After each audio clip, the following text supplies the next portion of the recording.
Fellas, thank you for joining me here today. Honestly, I've been doing this since 2016, and 2016 was Hack versus Gibbs. And I will never forget Hack versus Gibbs. By far the best battle at the IPF World Championships in 83 kilo class. And this battle that took place yesterday supersedes that, and the energy and an indication of how far we've come as a sport yesterday with the crowd and their engagement and the media all attached. I don't have to tell you, gentlemen, because you were around back in the day as well. I've never felt anything quite like this. And before I get too out of, too along in this storytelling, the battle highlights is right now on White Lights Media's YouTube, and please do go check it out. It's going to drop momentarily if it hasn't already dropped, and it's phenomenal. They do phenomenal work. But thank you for coming here today, gentlemen, and I do want to walk through what might be one of the biggest upsets, or if not one of the most heavily hyped upsets anyways. I guess we'll start off. There's some questions for you, Russ. How were you feeling coming into this, body weight-wise, and when you landed? So like I'll go through prep. I'll go through the step-by process of me getting to Lithuania. So I competed at nationals, like Powerlifting American Nationals, March. And this was the first time in my powerlifting career that I've had such a quick turnaround time. So I was trying to navigate prepping right after coming off the meet. So to be honest, I had a lot of frustration during prep, but towards the end, I started gaining a lot more confidence and feeling more like myself. So it was a challenging prep, but I still felt confident coming into the meet. And then just getting here was interesting. A little more difficult than usual than I'm used to when it comes to international travel. But I mean, I got here nonetheless, so. Yeah, I noticed you came a little. Did you purposely come that late, or did a connection of a flight, or? No. Yeah, so I didn't miss the flight. They overbooked a flight. Okay. And they didn't allow me. So they overbooked, and I had to fly out the next day. And I was already arriving a little bit too late for my liking, anyways. Now that I think about it, I should have been here, 5, maybe 6 days prior. But I got here basically I got here Sunday, rested Monday, and then competed Tuesday. And you had said for PA Nats, you felt a little weird, a little nervous actually hitting the platform because you've been gone for over a year, returning to Worlds for the first time since 2021. What was the nerves like this time? No, I honestly felt amazing. So in the back room, I felt like I had my swag back. I was like, okay, this is what it feels like to compete. I felt ready to go. I stepped on the platform. I didn't feel any nerves. I just felt excited to compete, to be honest with you. So coming off of Powerlifting American Nationals, knowing that I felt rusty, I felt very confident that I would feel more like myself with this second meet coming in. And how about you, Jurins, coming into this competition not long after Europeans and being best lifter at Euros? To be fair, if I tell anyone I came here to win, that would be a lie, because I watched his PLN ads. We saw what he did, so it was more about, okay, let's go to World. He's coming in as this. The funny thing is, I've said this in the past, when we did a few previews, when I went up against Delaney, it's no disrespect to Delaney or anything, the training I had was really strong, and then I believed I had the strength to win or beat Delaney. But this one, looking at Russ, 860 did in America, we put him around 870. So one of the things we decided, said, okay, if he's around 870, we'll have to make sure he take the 870. So we're not going to go to World and making sure he wins with 830 or 840, so he can take it easy for Sheffield. So we kept it a little bit calm there, and I went into training after the Euros. The reason actually me and Anna did the Euros, especially on myself, was I wanted to get a third squat, because that third squat that's the one that's been missing for me for the past a couple internationals. Because the strength I show in my training, in my garage, I always said, if I can literally take all the variables and bring that strength on the platform, I'll be really hard to beat. Because on my off days, I was totally like 840 in trainings, 830, 825, where just literally nothing. I just turned up and then I would load away 830 with 25 and all of that stuff. And I don't cut too much weight, so I'll be like 84.5, 85. So I said, look, if we get a variable right, so you put me on the platform with this strength, I can do some madness. So I decided to do the Euros is because I needed a third squat. I literally didn't care about my bench. I didn't care about my... Even if I went to the Euro, I got one bench, I got one deadlift, this man beat me again. As long as I got that third squat, that'll give me confidence to go to World against Russ. Because I said, look, if I'm going to World against Russ, I need that confidence in the squat because we both squatters. So if Russ squat 330, because we said we put Russ at 870, so we're expecting him to squat 340, right? So I said, look, if he squat 340, I should be able to take 315, 320. You know, I'm not going to be able to break the world record because it's going to be squatting 340, but 320. Let's go to the Euros and get a third squat. That's why I did the Euros. And we came out of the Euro when although the third squat was almost like the hardest squat I've ever done in my life, but it was done for me. So me, it's like, look, I know I can grind the score in a massive comp. I can be judged internationally and get it. So now let's go to the prep. We put Russ, as I said, 870. So let's go in and prep ourselves for 840, 855 at least. So if we get that, I know we'll come out world very confident where, okay, Russ go 870, but he did not leave the world record so small way for him to go to Sheffield and have fun. So basically, we wanted to ruin Russ's life here because we knew that, look, if we ruin Russ's life at world, we have a chance to get to that wild card. Because if I hit 845 or 850, that give me that chance for that wild card. But again, for many people that know me, I don't compete for things like that. I don't compete for Sheffield. I don't compete for the World Games. I just compete to get better. Whatever I did before, I want to do better. Because I know if I go 9 for 9, I'll be a tremendous lifter. This is why I did the Euros, and this is why the prep from World was focusing on me going 9 for 9, making sure I go those 3 squats. And from history, a lot of people know, like, I temper my squats when you get heavy. I don't know if it's a mental thing. I don't know what it is. I can't explain it. So I got now, like, I got people working with me around me, like, psychologically to help me fix that. And yesterday paid off. So thank you, my team. So yeah, it's just like fixing that. That's we go into the prep. So I felt the prep. I felt great. Of course, I've changed a lot of things around in terms of like the way I do things. A lot of people be so surprised. I used to squat 3 times back to back. I'll squat Monday, I'll squat Tuesday, I'll squat Wednesday, and I'll squat Friday. Oh, jeez. On the same week. That's what I used to do it. So this time we said, look, let's change the game a little bit because I always talk about this, but I'm 35. There's only enough my body can take in terms of that type of training. So I respond well into volume. When it comes to top end, my body can't react. I can score 300 for 3-4, but give me 320, I will die. Literally, that's how my body is, you know. Certain way people throw at me, I'm like, oh, can you pull 330 for a triple? I can easily do it. But you load 350, I won't be able to pull it because my body does not respond to those types. So we adjusted a few things. Okay, let's pull the squat back a little bit in terms of like doing that many. Let's do it twice a week. And for some reason, just deadlifts just turned up. I want to ask you, Anahoro, but real quick, just because you said something interesting there. You had Russ around 870. Russ, how about yourself coming in? Were you pegging yourself around 870? Was that like strength-wise, anyways? No, I mean that wasn't our game plan coming in. It was more so let's do what we need to do to win. Like literally, just go 9 for 9 and win. So it wasn't like we need to go full top end strength. And then even with prep, like I was hitting bigger numbers in prep leading up to Powerlifting American Nationals than I was like leading up to this competition. So confidence-wise, like I didn't feel as though that was logical. Like just looking at the numbers, I'm like, nah, like I wouldn't say like let's do that. Let's just once again do the numbers that we need to do in order to win.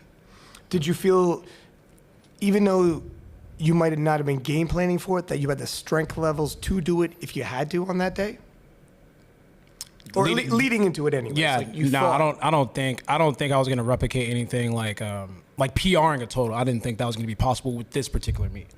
And why was that? Was it like training? Was it body weight cut, travel, or what do you think? I mean, all those things kind of lead into it, but for me, it was mostly just the preparation aspect of it. So like when I was prepping and going through the peaking cycle, I'm like, these numbers, I think these numbers are good enough to win, but I don't think it's like top end PR total numbers. Like that's not the type of confidence I was walking in with. It's almost like, hey, I'm bringing this package. It might not necessarily be like the greatest package in the world, but I think that, you know, this is what I could do to win. And I thought it was enough to win. Yeah. And that's probably realistic. I think all you gentlemen have had peakings where you're like, okay, not the greatest peaking, but hopefully he's good enough. Yeah, I'm like, this should be okay. Like, it should work. Always going to be better than the last one. Yeah. How about you, Anahoro? How were you feeling coming into this? Not just with your prep, but how you felt about Worlds. Obviously, you had been vocal before, like on the King of This podcast. I'm not going to be afraid. And people were actually asking, is he going to load up just to secure podium or just to secure whatever? And you had posted giving indications, I load to win. So for me, it's quite interesting because after Euros, I had a very terrible prep for that, and that was one of my worst performances. And that gave us some experience leading up to Worlds this year. And coming to Worlds, I knew it was going to be a real struggle. The main goal with World Games happening, the main goal was to secure podium. But I strongly believed that I was a favorite for podium. I was, no disrespect to every other lifter, but I believed like my podium spot was secured. So when I listened to the previous shows and everyone was talking about, you know, and the advice is don't push it, try to secure your podium spot. And in my head, I was thinking, I'm going there to pull for the win. Because that was when I also came up with the strategy of skipping the second. Wait, did I come up with that? I think I said that. Yeah, you mentioned that a couple of times, and I actually took it into consideration this time, genuinely. It took a lot of convincing. I had to talk to my team, and I had to beg them to agree to that strategy because, as you know, it's a high-risk, high-reward strategy because if you miss your opener, then that's not good. And that's worse, considering that my best pull this prep was 365, and I was opening 2.5 kilos above that. Yeah, that's crazy. So, yeah. No wonder you had a hard time convincing them. I know. So the plan was always to skip the second because like I said, I don't want to disrespect anyone, and I truly believe I was strong enough to defend podium with a good first opener attempt. So like I said, going into Worlds, when people say, you know, Russ is coming, Russ, I love you. I mean, like, truly. Yeah. I don't know if people just expect us to, like, sit at home and not even show up. Yeah. Because I'm still going to show up. Like, when I went up to 4 or 5, I genuinely believed I could pull it. I wasn't going there to, you know, just tug on the bear and walk off. Like, I genuinely have that confidence that I can load for the win, and I'm approaching the bar to actually pull that for the win. I mean, sometimes you're simply not strong enough, like yesterday. But yeah, that's always my mentality going in, that I have the final say and I'm going to do my best. I don't really care about PBing my total at Worlds. I can PB my total like in the gym. Because on the world stage, it's, you know, you have goals, and the first goal was, you know, podium, get the panda. And the next goal was, you know, go for the world champ again. This is my 3rd time doing it, and It's going to happen again, I'm sure. First off, I freaking love that you load up every single time. And I love that you came out and trolled us. And for a second there, even though I remember saying on podcasts and whatnot, I think I said to you too, if you're going to go all in for your last one, you might as well conserve your energy, especially with these super duper quick turnarounds with only 8 lifters. Last year's Worlds, you tried to do all 3, and it was very difficult when you're lifting 850 plus, over and over in the same day. So for you, when you came out and trolled us, I was like, for a second, I was like, did something happen? Is he bowing out? And then 2 seconds later, oh my God. he's loading up for the win. I don't want to jump ahead too much. We'll get to the deadlifts in 1 second here. But let's pull it back to when you guys arrived at the World Championship. Body weights, vibe of it all, and when you, from the weigh-ins, what were you guys thinking when you saw each other, and how was the weight cuts? And then take us into the warm-up room vibes, because I love, before a big session, walking that warm-up room and catching the vibe of everybody, and everybody's a little bit different. Russ, how about yourself? How was the weight cut, the weigh-in, and then in the warm-up room? The weight cut was a little bit funky. And it's just because like I started working with a new coach, and then just getting here, you know, I cut from anywhere from like 190, so like, you know, 188 to 190. So we were approaching it like, you know, trying some new stuff. And what's difficult sometimes when you go to a different country is just finding the proper tools that you need. So like America is very unique in a space where you could go into a grocery store and literally find whatever the fuck you want. Yeah. So like I could go find protein Pop-Tarts with like this amount of sodium, There's a lot of options. Overseas in different countries, especially this small town, like the grocery stores, it's not bad, it's just somewhat limited. So there are certain things that we just weren't able to get our hands on. And then it's also in a different language. So I'm not too sure exactly what I'm consuming. So it actually wasn't very strenuous getting down to 83. I didn't feel that horrible. I've definitely had way worse weight cuts. And then like just leading into the venue, like walking in and weigh-ins and all that kind of stuff. The way that I approach meets is the meet starts when I wake up. Like, not to be too dramatic, but it starts when I wake up. So I'm listening to certain things. The way I dress is very intentional, because this is what I want people to see me as when it comes to the meet. So I put on a black suit, you know? You look fresh. Yeah. I put on a black suit because I'm taking this very serious, right? So when I pull up to the venue, no one's my friend. Like, when I'm looking at the competitors, I'm like, this is not a time to talk. This isn't a time to to exchange pleasantries or any of that nature. So weighed in at what, 82.5 or 6 or something like that. And you know, we get to the warm-up room, and I felt, like I said, I felt good. I was listening to my music. I'm very loose right before meet, because I feel like now all the hard work has been done. There's nothing that can be changed at this point. Now you're competing. So I felt good. I was vibing. I'm usually very loose, and I'm having fun. Yeah, I think you and Jurins weighed in the exact same. Okay. Which is freaking crazy. You know, so shout out to Matt Gary for this one, because he actually came into the room with me for weigh-ins, and typically I just weigh in my underwear and socks, right? So I weighed in my underwear and socks, and I weighed in at like 82 point, I think like 8, and then Matt's like, "You're gonna weigh in like that?" I was like, "Yeah, like I do that every time." He's like, "Made you get naked." Dog, why'd you change your voice like that when you said it? No, that's how he said. He's like, "Nah, I'm gonna go ahead and take them underwear off." So I took off. I got fully naked, and I weighed in at 82.6. And he's like, "See, that makes a huge difference. Like, you never know." He's like, just in case, you never know. And I was like, shit, yeah, maybe I should just keep weighing it. I personally just never weigh in naked. So when it comes to battles this close, man, body weight splits the difference. Ask the 66s. If one of those dudes is watching this podcast, like, God damn it, I weighed into my underwear. You know, that was the title. Jurins, how about yourself in terms of body weight? And when you got there, because a lot of the cast was the same from previous world championships. Russell was entirely new. You heard all the hype, you heard all of the excitement, and showed up in a suit, had a whole different vibe maybe than you're used to. Definitely different than Delaney Wallace we're used to from America. So compare it to previously and how you felt day of, body weight, the whole nine.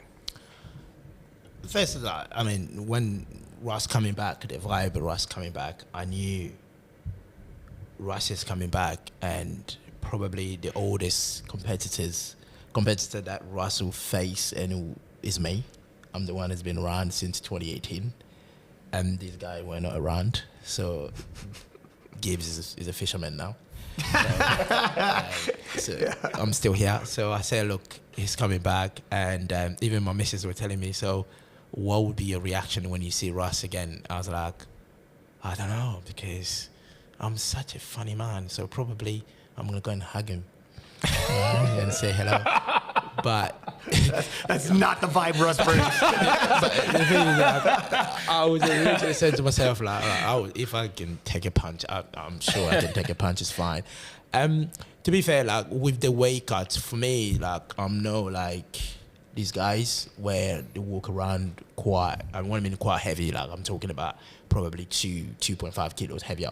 So I've always been someone that I'm 1.5. It's only this prep that we try to be a little bit heavy. So I was walking around 85, so 2 kilo heavier. But my body intends to lose weight itself, literally. You know, when I'm starting close to the meat and I'm just dropping. And so I drink a lot of water. You know, my normal life is like 5 liters. So when I have to cut or drink now, I have to drink like bloody 10 to 12 liters. So I can do that. I literally do that by 3 o'clock. I'm done. And Kejo could be telling me, why did you finish your water at 3 o'clock? I was like, yeah, never mind. But anyway, so it wasn't difficult. I think this cut was the best I've ever done because I woke up in the morning of weighing, I was 82.5 at 7 o'clock in the morning. And I literally took a bottle of water I had in the room, like a 1.5 liter. I just downed the whole thing. And then got on the scale, I was 84. I started panicking. I was like, oh, fuck, why have I done to myself? Do you know what I mean? So, and one thing I do, I don't know if it works for others, but it works for me. If I go back to sleep for a nap, after 2 hours, my body just drop. My body weight just dropped. So when I weighed myself again around just before 12 o'clock, I dropped to 82, I think it was 3 or 4, something like that. And I started eating and I started drinking. So all the way from the hotel to the weight room, I was eating, I had my yogurt, I was drinking. So I said to myself, look, if the big man is coming with 70, I'm glad I'm eating because I don't want to be hydrating after 2 hours and all of that. I will not have the strength to push what I want. Literally, again, as I said, what I said in the beginning, all I wanted is to make a presence. Because Russ coming back, people had so much doubt what I'm capable of. And that was pissing me off because I knew what my strength is. And then it's almost about, look, I just need to get this right to tell people this is where my strength is. So in a way, again, me being me, I was just sitting on the floor. I was looking around. I was like, Russ is not here yet. I was like, where am I going to get that hat? Because he's not here. And when he turned up in the corner, I was looking there. I was standing. He gave me a look. I sat down.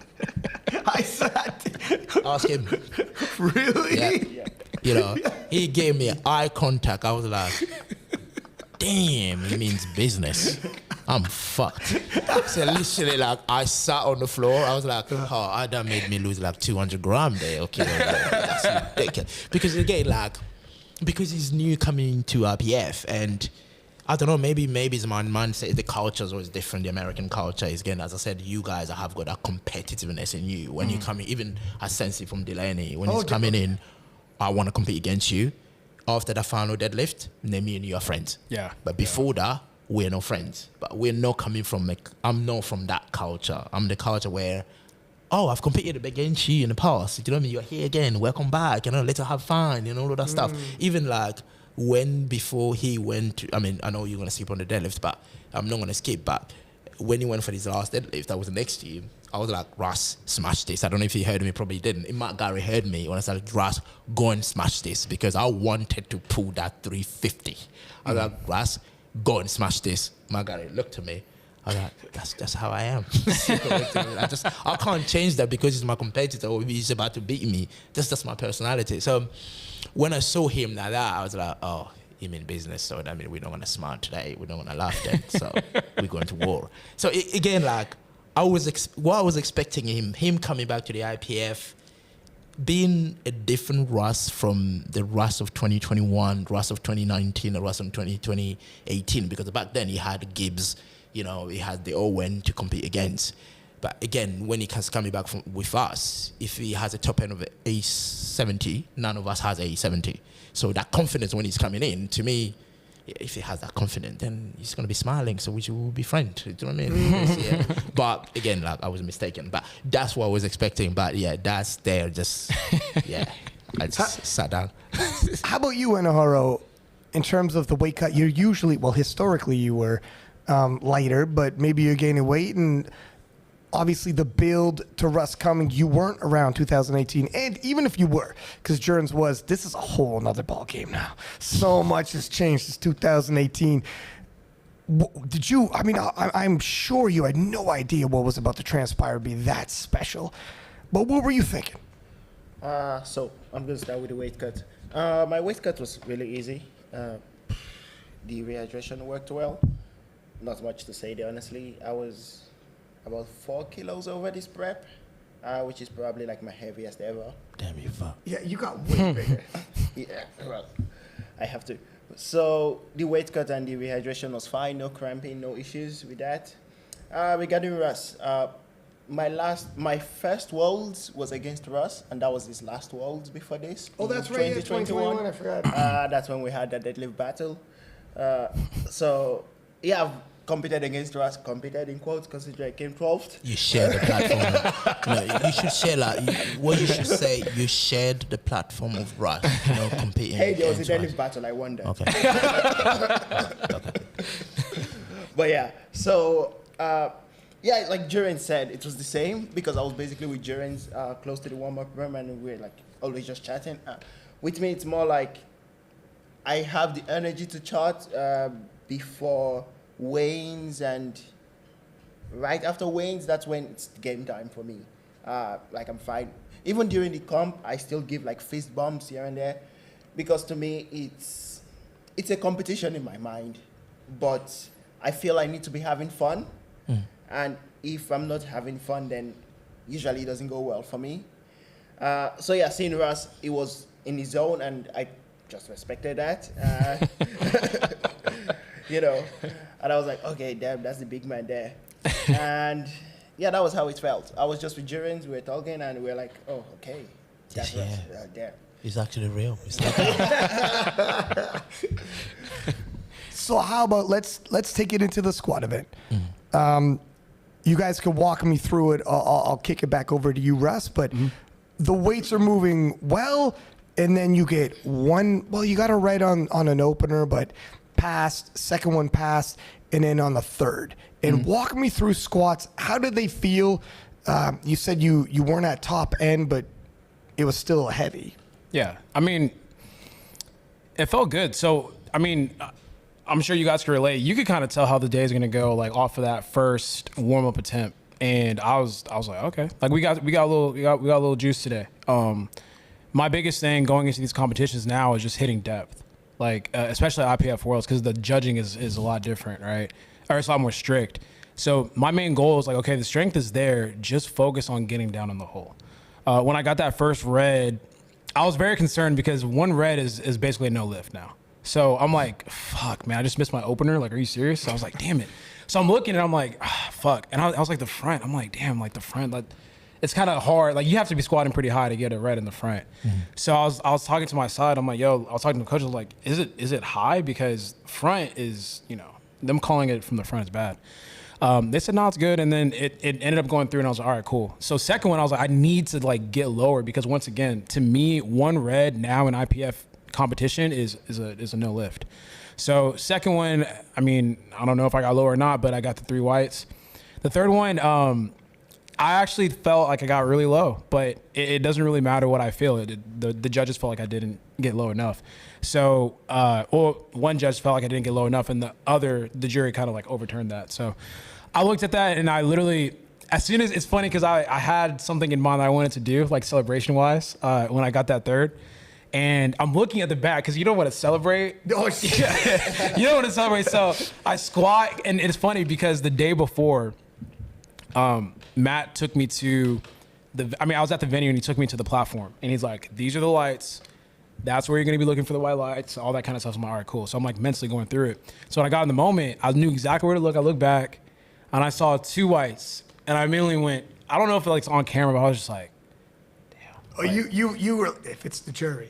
No, I already knew. I knew Really? yeah. I mean, I've been kind of keeping up a little bit, and two Reds. This has been like this since is it Sheffield or Worlds? No, that Euros 2022. That's Yeah. where That was a everything started. bloodbath. It's been starting since then. So now, like, I mean, to the lifters that are watching, if you're going to compete in international competition for the time being, the way the rules are, two whites isn't enough. You need to get 3 whites.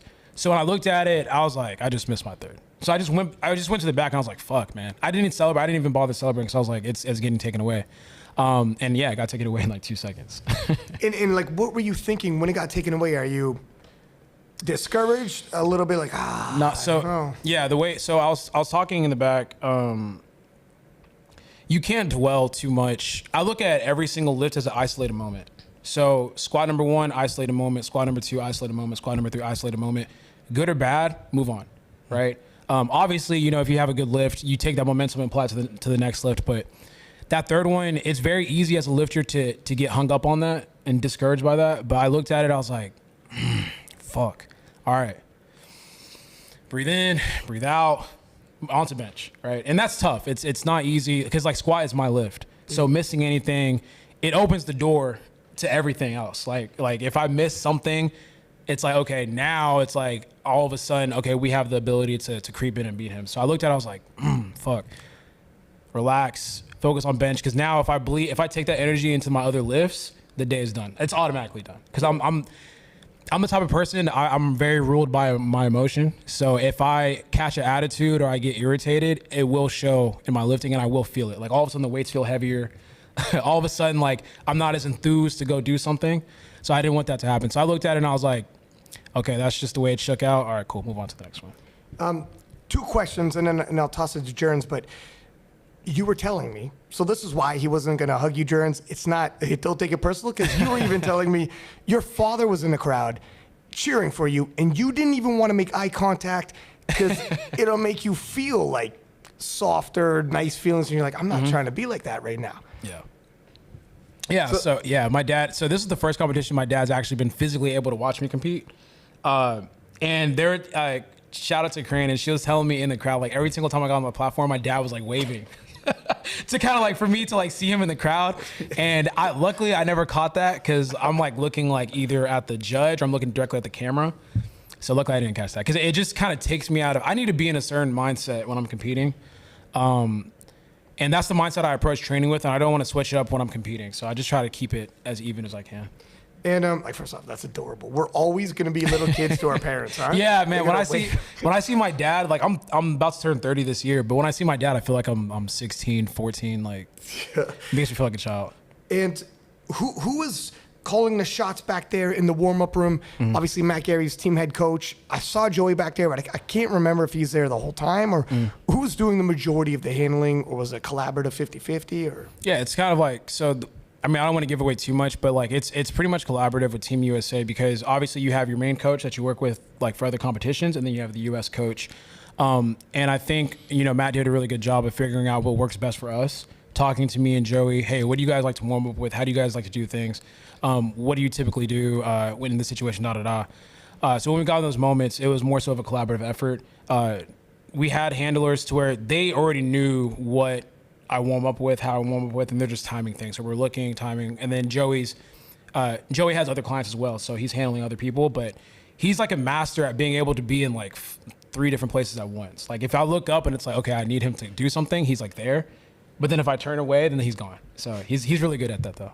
and you had Matt as well. Yeah, and we had Matt as well. So like he's like kind of overseeing everything. He's like, all right, cool. Like, Russ, you good? All right, bet. Solid, da. And then Joey's like also helping. It's like, hey, Russ usually, it's cool. Like Russ, like this moves like this for Russ. Don't worry, just add more. And then he'll throw in something like, what do you think about this? And it's like, nah, Russ doesn't. That's not usually how we do things. How about you, Jurins? Let's talk about the squats and also the handling aspect. I know Paul Marshall's back there, but if there was more people involved, and walk me through your squat experience and when you saw what the rest of the competitors were doing. With me, the squats was, again, we set our opener like 4 weeks ago. I didn't do it, you know, in terms of like I did my openers or I tested how it's gonna feel. But I always knew I can do a 290 squat for 5 reps if I can, because I'm a rep guy. I was like, if I can hit something like that for 5, why should I not open it with it? So I don't intend to get a heavier opener, even though I can do a 290 for 5 and I'm going to go and get 300. I don't do that. I'm more a little bit conservative. So on the squat is because we knew I came here with a big, apart from him, I knew no one will pull more than me. You know, although even people didn't do of course, their research properly, but I knew that he's the only one that will pull more than me. And potentially, on a good day, if Russ, as I said in the podcast in the past, I said, if Russ miss a squat, then I'll probably need to load 360, you know, and then I have to pull 360. So we were prepping for that 360. I said, look, just get me to the 360 so I can be able to pull that 360. So that's when we opened with 290. We went 305 and then we went 310. So the original idea was, okay, we'll go 305 was always the second. That was always the second, because I hit a 305 in training, it moved like an 8 or 7. Right? And I said, okay, that's our second right there. So it means it leaves me a room of getting that 312 or 315 if I need. Again, as I said, we knew Russ was going to score like 340. But at least like a 315 will be solid for me to be able to put that 360. So almost like get a squat so it doesn't hit it too much on your deadlift, right? But if we are in a position where Russ miss, I knew my bench and Russ was after this prep, I knew I have the same bench of Russ, because I did I think it was like 185 and I moved it like 8. So the top end bench we're talking about, worst case, you load 192, 195. When I was telling this guy before, I was joking. I wasn't joking. So that's what the top end bench was. So let's go be a little bit conservative on the squat. Get what you need to get. Especially, as I said to you guys, I want those 3 squat at international. So even if it was for me to hit a 305 for my second and my third, I would have probably gone 290, 300, and 305, because I just wanted that 3 squat. Because again, going up against someone like Anahoro, I know a 3 squat covers Anahoro. Literally, I know that if I get 3 squat, I don't need a bench, I don't need a deadlift. My 3 squat covers him. That's it. So yeah, that's why we were a little bit conservative on the squat.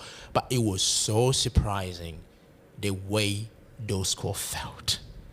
You know, my luck, because I don't know about you, Russ and Anna, but when I compete, my last warm-up and my opener is 30 kilos sometimes, and sometimes it's 40 kilos. Right? When I racked the 290, I was like, is this 290 or 250? So I went down and came back up, and the coach was like, what was that? I was like, I have no idea. I didn't know that was 290. They was like, oh shit, so you're on today. I was like, looks like it. So yeah, the 305 again felt easy, and then the 310, again, the confidence was there. I was like, look, I've scored 310 many times before, so the top end is high. So if we came for 315, they're only loading 310. There's no way I should be failing at 310. So yeah, that's one of the reasons we go that 310, because we didn't need to push squat because of the deadlift. And were you paying attention to Russ in terms of that he missed one? No, I didn't know that. You know, again, I didn't even know. I know, because the thing is, like, I knew Russ is not going to be aggressive like he was in PLN, because I knew that, okay, Russ has got Matt Gary. That means Russ' second will be a world record. He will chip the world record. He's not going to obliterate the world record by 325 or 340, you know. But I knew that they will chip the world record. Somehow they will chip the world record. That's the only thing I knew. The third, I didn't even know what was Russ' third. Whether it missed or not, the team didn't tell me nothing. So all I did is, like, I just did my job, to be honest. And Russ, are you paying attention to anyone else when they're in a squat event? No, I mean, I don't pay attention to anything, like, when I'm competing, to be honest. I don't see anything. Like, I mean, I have a funny joke towards the end whenever we get to it, but I'm literally just, like, in my own world. Like, I'm looking just to make sure if I'm up or not, and that's basically it. Mm-hmm. Yeah. And how about you? Squat, you got a decent squat, but you're in the midst of some of the best squatters in the world here. Yeah, so honestly, my squat felt very rusty on the day, including during prep. It's just been interesting for a while. The weights feel heavy on my back, but they still move. So I kind of just have to trust myself to go down and come back up. The goal for squats was to get 3 for 3, which was nice.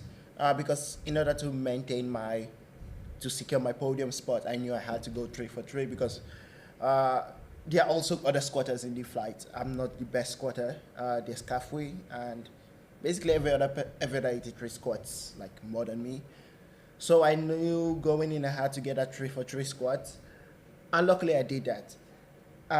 There's really not much to say, honestly, for my squats. It was just executing there and just being confident that I could do it. Were you paying attention to what Russ and Jurins were squatting though? Not really. I wasn't. The only time I knew Russ missed was when I heard like the crowd go,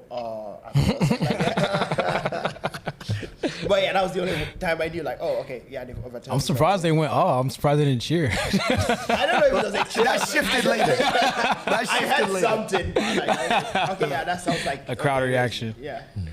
So going into the bench press, Russ, you leave it all behind you and you're like, all right, whatever happened in the squat event happened in the squat event. How was the bench feeling? You've benched more. Yeah. But yeah. Yeah, I don't know, man. I look at bench. I've tried okay.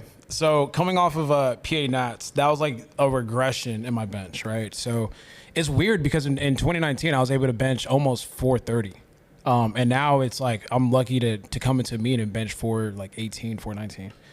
So coming into here, I was just like, man, let's just hold serve. Like if I'm being honest, I don't really give a fuck about bench like that. Like I try my best to love it like during when I'm training for it, because obviously you can't go into training hating something because it's going to reflect in the training.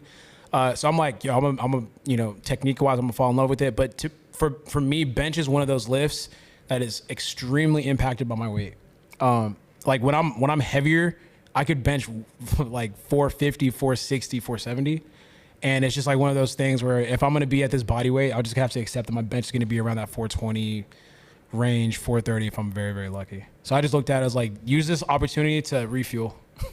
I keep eating and drinking. Fair enough. And how did it feel? Because you went 3 for 3. Yeah.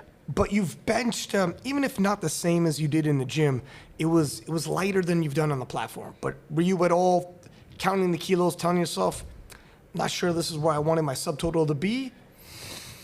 No, I look at it isolated. I'm like, this is not where I want my bench to be. Like point blank period. So when I did also too, just to speaking on the change of technique, the first one, I remember when I did my last warm up, I was like, God, man, I was supposed to go 10 more keys up from this. Like it's about to look like a second or a third. And I was concerned, and it ended up looking like that. Like my first attempt looked horrible. It kind of looked concerning. Everyone was like, you good? And I'm like, I'm like, nah, I'm not gonna lie to you, that felt heavy. And they're like, okay, so like I think they moved up 5 keys. And I'm thinking to myself, I'm like, the way that I looked at my my shirt and I noticed the pressing point was pretty like not correct. I was like, damn, that's high as hell. I'm like, I mean, fuck it, I got nothing to lose, so let me just, change the technique just very slightly. Second, like, moved really, really well. And I remember the conversation was like, oh, should we move up more? And I was like, honestly, nah, bro. Keep it, whatever y'all had planned originally, just plan it, because I don't want to fuck around and lose like another 5 keys or like, 7.5 or whatever. So I was like, yo, just keep the game plan. But it's just like one of those things, man. Just one of those stubborn lifts. Everyone has it. Sometimes like, sometimes it's your squat, sometimes it's your deads. For me, it's bench. How about you, Jurins? How was the bench press for you? And were you paying attention to other lifters? So because we didn't have a 200 bencher, so I didn't really care what people were benching, because I knew, all right, we don't have a 200 bencher, so that means we all going to be around 185, 190, literally. So leading to this, fun enough, in this prep, my bench has been the best lift. Again, as I said, people probably didn't do the research properly, but I bench 175 for a triple. I've never benched 175 for a double in my life. Do you know what I mean? So for me to do for a triple, again, confidence boost day, and then I took 185 in training, as I said, like A or 9, 8.5. So I went into bench knowing the original plan was me to open 175, go 182.5, and then go 190, because we wanted a 500 subtotal, because we knew we had 500 subtotal a day. And then on the deadlifts, as I said, if we go 360, that's 860 for us. So I opened with, I always said, look, because I don't know, many people don't know that I have got a medical condition in my elbow, so I can't move my elbow like all of you guys can do. So I'm just lucky enough to get depth in IPF that Gibbs doesn't. So we said, look, let's go a little bit conservative instead of 175. Let's go for 172, and then we go 7.5 if we see how the 180 move, and then we can go higher. But to be fair to the team, is my best bench and comp is 180. I've never benched anything more than that, and for me to have the confidence after less than 10 weeks to tell them, guys, I got 190, 192 in me, they'll be like, what the fuck? Yeah. What do you mean? Where did you, with your bloody elbow, where did you get that from? So I've changed, as Russ mentioned there, in terms of like techniques. I've changed a lot of techniques on my bench in terms of like, I've been listening to like a Shell literally pull me on the side, say, look, you have the strength to bench 200. Why are you not benching 200? I was like, because my bench is shit. I can't just load 200 on the bar and do it. Yeah. He was okay. Bring your grip a little bit in. Try, because I go very strong triceps and shoulders. It was like, if you can, whatever you do, my close grip bench is almost the same as my normal bench. Smokes. I can do 175 for double my close grip. So he said, if you can do that, that means you can bring because I used to be really wide because of my elbow. I need to go wide, otherwise the elbow will be in pain, seriously. So it was hard and difficult in the beginning when I brought my grip a little bit in. So my ring went on my ring finger, because my ring used to be on this finger, but I went on my ring finger. So that's how close I brought to my bench. So it was paining me in the beginning, but again, like, as I said, I'm Congolese. You just have to endure the pain. It doesn't matter. So I went through it, and then bench felt really strong. The 172 felt a little bit wonky because I hit my head on the bar. So literally, when I hit my head on the bar, I thought I was going to pass out. Oh damn! I had that in me. Everything was blurry. I was like, okay, you have the strength. If you have the strength for 190, 192, this is 172. It's not going to kill you. Just listen to the. Literally, all I heard, I was just listening to the ref commands. Literally, like start, press, rack. I didn't see where the bar was going, like, literally. And then I came out, posted like, "Are you okay?" I was like, "Yeah, I hit my head on the bar. Literally, I can feel it." It was like, okay. Do you want us to go 180? I was like, yeah, it's fine, go on. But deep down, I was sitting there, I was like, for fuck's sake, if this doesn't work, then I'm fucked. Then I ain't got 370 to pull today. So yeah, and then we went 180, and it felt really good. And the option was for me to go 187.5 or 185, and they opted up for 185 because that would give me a 495. I really wanted a 500 because I've never had a 500 in my life. I don't know how 500 subtotal feels like. So I was like, I want a 500, They were like, no, go 195 and then we'll see where the deadlift leads. So that's how it was, yeah. But bench felt really, really good for me. And bench isn't your event, but you've been working on it. You went 2 for 3, if I remember correctly. Yeah. Missed your last one. How was the bench for you? And are you paying attention to the other lifters at this point, their subtotals? So at this point, I was only keeping my eye out on whoever was in 4th and 5th place, because I was bluffing my openers were bluffs, honestly, for my bench and deadlift. So I knew that I just had to stay on track, and I would be able to have like a 40-kilo gap by my opener deadlift. So that was just the plan. So bench has been good this prep, surprisingly. It's probably the only lift that felt good about this prep, which is strange saying. Yeah, I know. Then we're in trouble. No, it's still not 190 yet. When it gets to 190, then we're in trouble. It was an interesting one because I was a bit more risky. I was more willing to take risks on the bench. Because I honestly didn't care at that point. Because I was like, okay, 2.5 kilos lost. Yeah, 400 for 2.5, same thing on the deadlift. So I can make that up. So going into bench, I was willing to take more risks. That's why I went for a PB on my second, which was 157.5, and that was 2.5 kilo PB. And for the third, we had a discussion of going up to 160 or 162.5. And I was like, you know what? The only way you can beat these guys is to, just take big risks. And at that point, I was willing just to throw caution to the wind because I was so sure that, okay, no one is catching up behind me. And unfortunately, that was when I found out Yanis had already bombed out. So, yeah, that was, like, really sad. But, like, also it just meant, like, okay, yeah, there's less pressure from the back coming on me. And, yeah, I missed that third attempt, which was disappointing. It meant I would have only had to put 400. That would have definitely moved for sure. Let's say so. It wouldn't. But, yeah, bench has been really good to me. And I feel like if I carry on with bench, it should be more promising soon. No, I don't think so. But Well, okay. Walking into the deadlifts. I don't know if you fellas, have you watched the stream yet? Nah. Okay. You guys watched, probably not the full stream yet. It's not enough time passed. Just But so bits, yeah.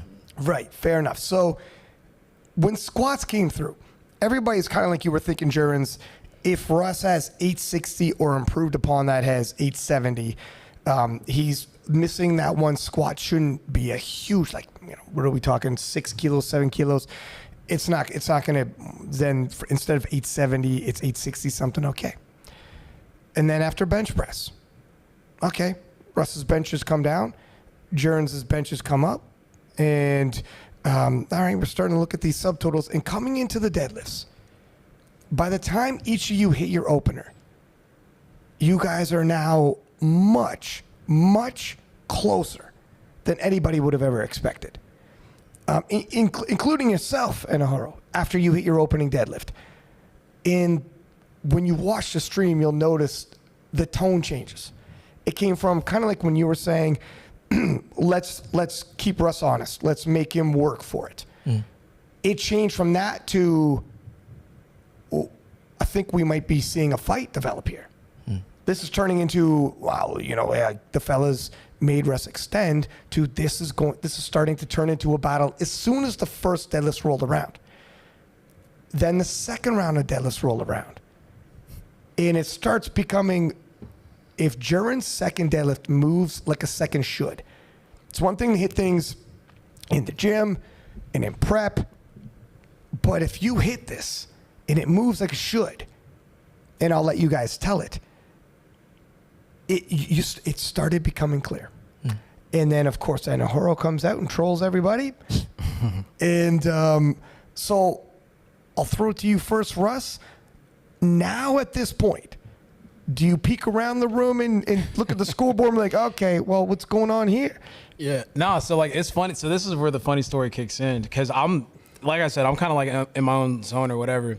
I was kind of like looking around a little bit, and deads roll around. I'm feeling good. Like I'm still kind of feeling myself a little bit. And I hit my opening attempt. I'm like, all right, kind of smooth. And then I'm like kind of seeing the body language of Joey and Matt, kind of like, they're like, how do you feel? How do you feel? I'm like, I feel good. The fuck? Like, why ask me if I feel good? So I sit down, and I'm like, damn, that was kind of weird. Kind of looking around a little bit. I see my name at first. I'm like, all right, cool. And I was like, damn, that's subtotal weak. And then I looked down, and I was like, what? I was like, okay, who's that second? And I see Jurins, and I was like, why that shit only say like 6 keys ahead? And I was like, I'm like, oh. And I started thinking, I'm like, oh shit, like, we in a fight right now. I was like, oh, that's why they're asking if I'm good. I'm like, oh, okay. Damn. So then I was like, now I'm aware. Now all of a sudden I'm paying attention, because I'm like, okay. I'm like, this is a possibility right now, so let me just like be actually aware of like my environment. So now I'm like actually watching the lifts. Now I'm like, okay, oh shit, okay, he's about to go. All right, and I just loaded up. I was looking at the second, I was like, I know this motherfucker ain't about to pull this shit for a second. So like, I'm not gonna lie, I'm like being honest, my heart started racing. I was like, no way. I was like, no way, because I know what you're actually good. I mean, we kind of share coaches in the sense, like we're on the same team. I know what you're capable of, so I'm like, no way, like he's got it together now. I was like, fuck. So I'm looking, I'm like, and then he walks back, I was like, I was like, damn, like I actually felt something there. Are you talking about the second when he came out for it? Yeah, the troll. Because like I was, mind you, like I'm not paying attention to the whole meet, so like I didn't know that was like a potential strategy. I'd never listened to the previous shows. I just kind of stay focused. So when he came out like that, I was looking, I was like, wow, if this guy pulls this shit, this is crazy, right? So he comes back in, my heart like settles down, but then like I started paying attention to Jurins pulls, and I'm like, this shit is flying. I was like, that shit is flying. And the second, all your pulls look like easy. So I looked at the second, I was like, he's good for a big pull. And Joey comes to me, he's like, what do you think you're like, are you good for X amount? I was like, I'm good for whatever. Like put whatever, not literally, but like I'm good for whatever. Yeah. You know what I'm saying? Like whatever you think I'm capable of, I'll pull it. Like I'm not gonna let go. So whenever we put that number in, I just knew like, I mean, at that point, there's no missing. There's no like luxury of like, we're gonna scratch our third or whatever. It's like, nah, you need all 3 pulls. Like literally, that was the conversation going into pulls. And I pulled my second, and I was like, I got some sauce today, like if we need it. And then we went to 7, I think, what was it, 335 kg or whatever. And I pulled it. I was like, I mean, it felt like a good call. I was like, all right, we got that for the day. And then something told me when I put it down, I looked and I was like, yeah, that probably wasn't enough. That's why I didn't really celebrate too much. I'm like, I don't think that was enough given like how I saw your second. And then I was like, well, what did he go to? Like I'm looking at the number that you loaded up. I was like, nah, he got that. Like he just needs to pull it. You know what I'm saying? But like I'm hoping that it doesn't happen. No offense. So I'm like, I'm hoping that shit doesn't happen. So like whenever he comes up for that pull, very unlike me, I take my belt off, and I didn't move too far away from like the place where the guy tells you the bar's loaded. I literally just kind of stood there. I'm looking up at the thing, and I'm just like watching, and like you go through your whole thing, and I'm like, damn, this is kind of epic. And the whole crowd's erupting, and I'm like, and it's kind of deafening. Like when you're in the moment, mind you, I bet you thought like, yeah, they hated me this much. Bro, what the fuck did I do to you? Yeah, like, yeah. It was, I'm not gonna lie, it was a good moment because I'm watching it and like it feels like it felt like sports history in a sense, like powerlifting history. I'm just watching, I'm like, doom. And I'm just like, oof, man, this is about to be crazy. And he just grabs it. It wasn't even like climactic. It was just fast. And it happened so fast. It's like, and I was like, oh, damn, I just lost. Like, it happened that fast. So I was like, damn. And I mean, that's basically how pull shook out. I was just like, once I pulled my third, I was like, he has the room to pull what he needs to pull. He just needs to execute it at that point.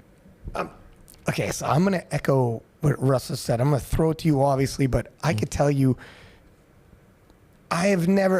Sheffield, at moments maybe, but before you went out for your final pull, the way the crowd, people started, I think it was the Australians who started it, stomping their feet. That was crazy. And I see on the stream, it's like an army that's, stomping their feet outside of the gates of the kingdom, and that wall is about to fall. That's what, it was crazy.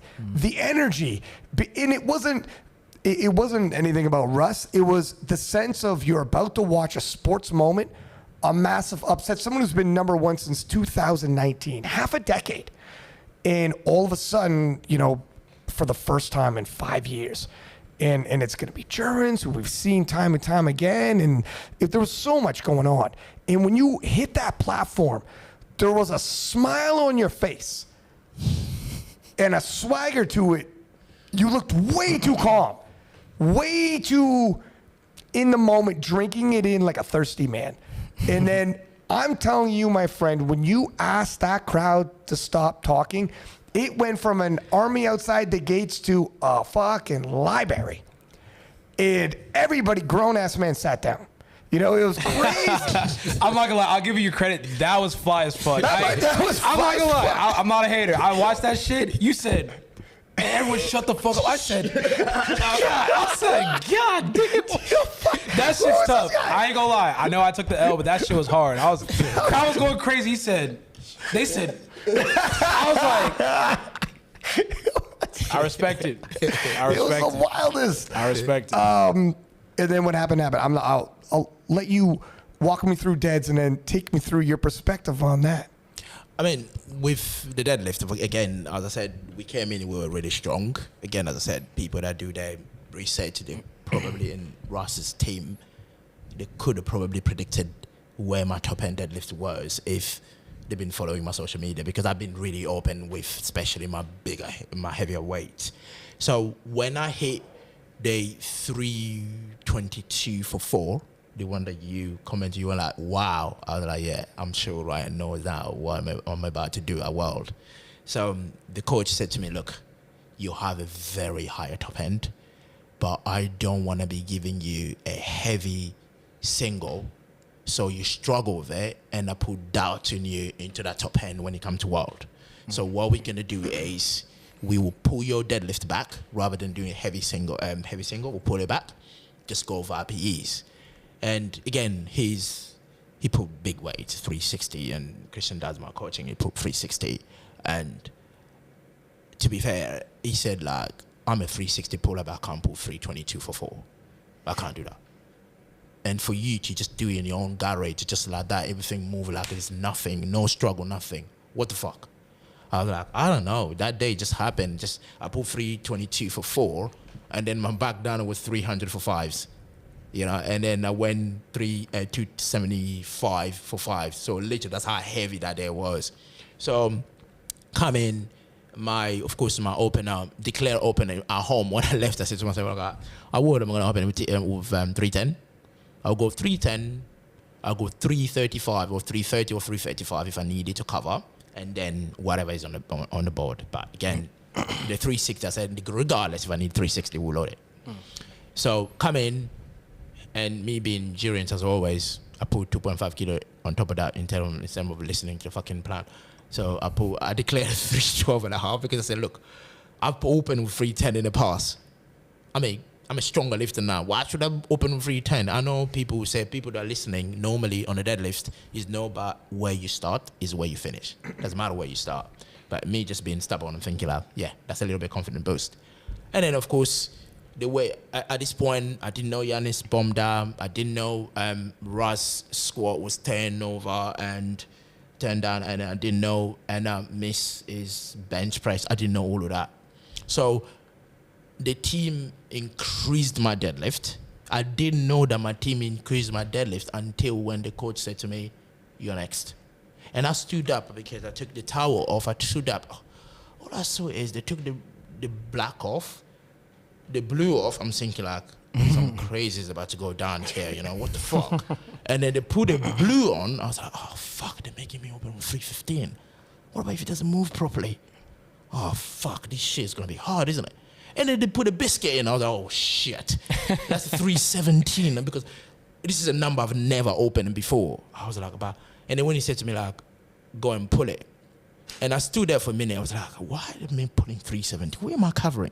So at that point, and then I started thinking, okay, I'm probably covering Giannis, Eduardo for 4th. Anyone basically, I mean, again, I said, I respect all my competitors because we're all capable of achieving greatness.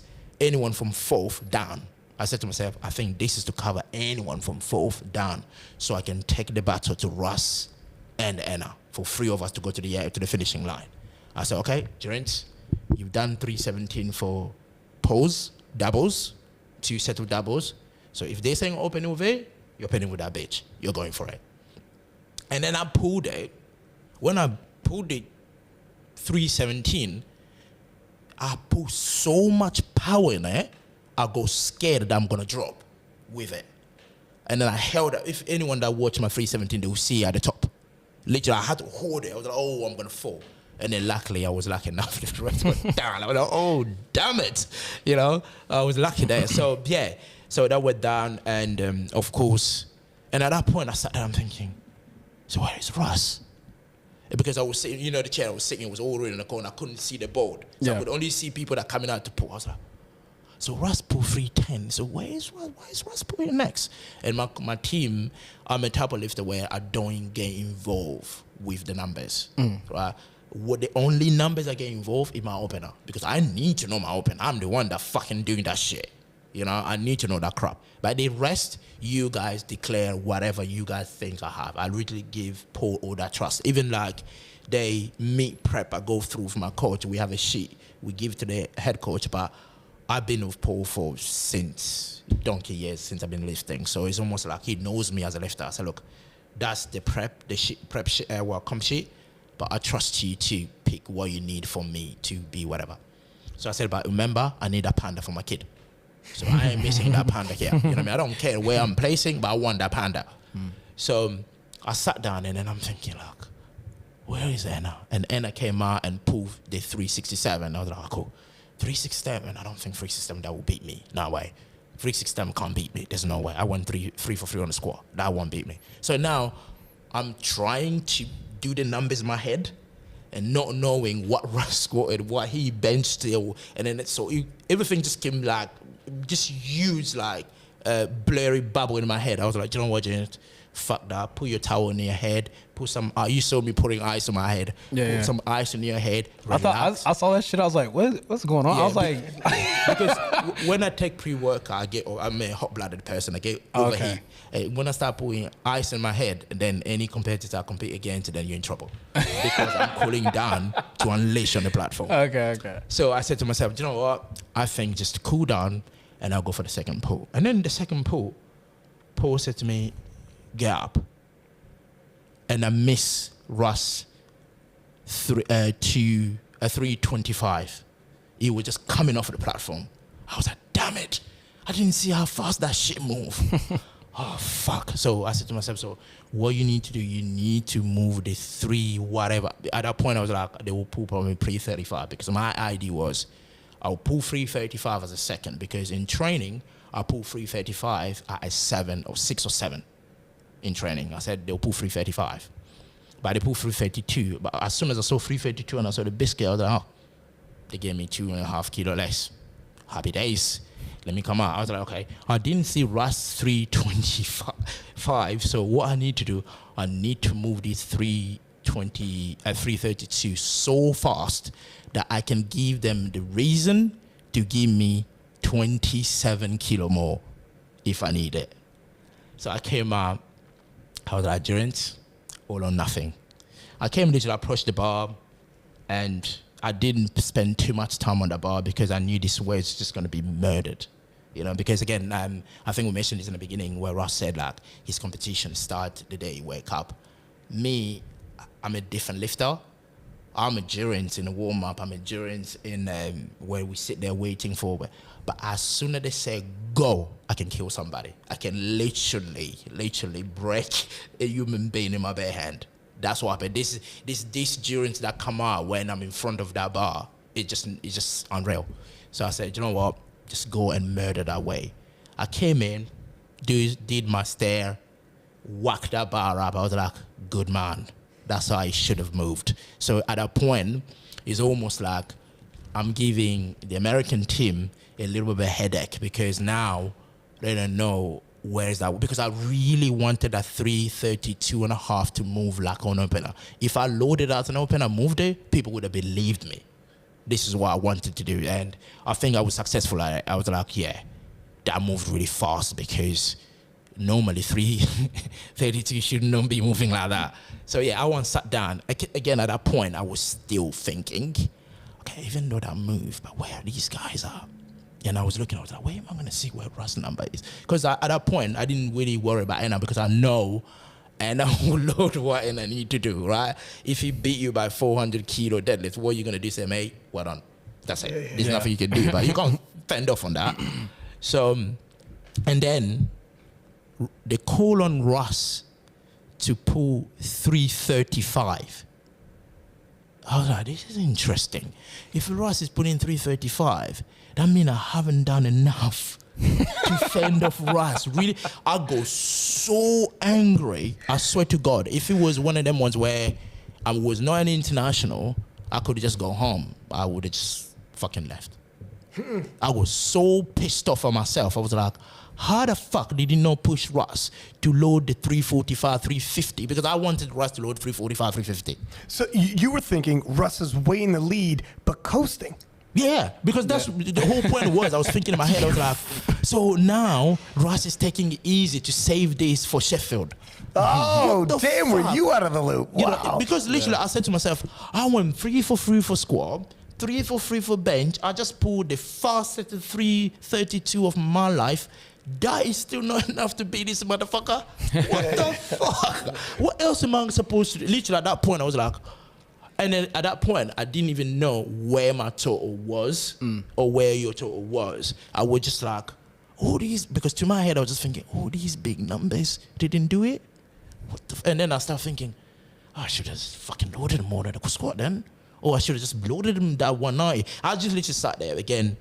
You know what, Jurins? I literally said to myself, you get your panda with that second deadlift. So fuck the rest. Literally, I said to myself, you know what?